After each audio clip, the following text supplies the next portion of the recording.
Hello friends, Shankar पळोवची आमच्या गोंया खातीर हांव जे उलयतां ते करतां आनी जे उलयना ते डेफिनेटली करतां.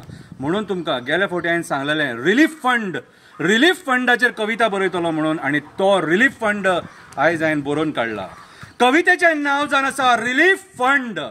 एक वर्सा खूब पावस पडलो, उदकाचो स्तर खुपूच वाडलो. कर्नाटकान पाणी सोडलें, आमचो काणकोण गांव बुडलो. लोकांची घरां मोडली, जनवरां सुद्दां उदकान बुडली. वायट परिस्थिती निर्माण जाली. सगळ्या गोंयच्या लोकांनी काणकोणच्या लोकांक मदत केली.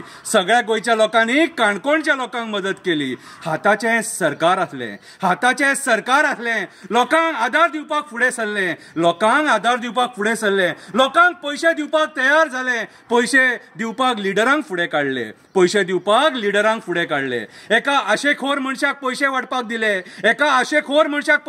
दिले. लोकांक ते पैसे वाट म्हणून सांगले. तेणे केन्ना पैसे पळोवंक नासले. पैसे पळोवन तेचे दोळे फुटले. असल्या परिस्थितीन मेल्यान ते जनतेक लुटले. असल्या वायट परिस्थितीन मेल्यान त्या जनतेक लुटले.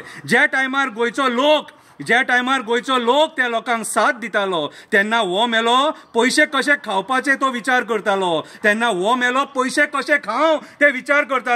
तेका भुरग्यांची जाणट्यांची दया माया येवंक ना. असले खावपाक मात सुद्दां मेल्याक लज दिसोंक ना. असले पैसे खावपाक मेल्याक मात सुद्दां लज दिसोंक ना. जेन्ना लोक त्या घटनेचो उगडास काडटा, त्या लिडराक बुरशे गाळी मारता. थोडे रडटा आनी थोडे श्राप दिता. ते म्हणटा त्या पैशान आमी श्रीमंत जावचे नासले. त्या वेळार ते पैसे खूब गरजेचे आसले.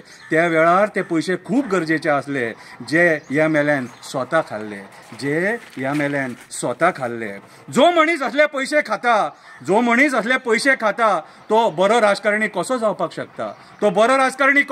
शकता. आयज सुद्दां तो तेच करता. लोकांच्या मोड्याचेर पैसे करता. ते पैसे पसपाक जाय म्हणून मागीर लोकांक सामाना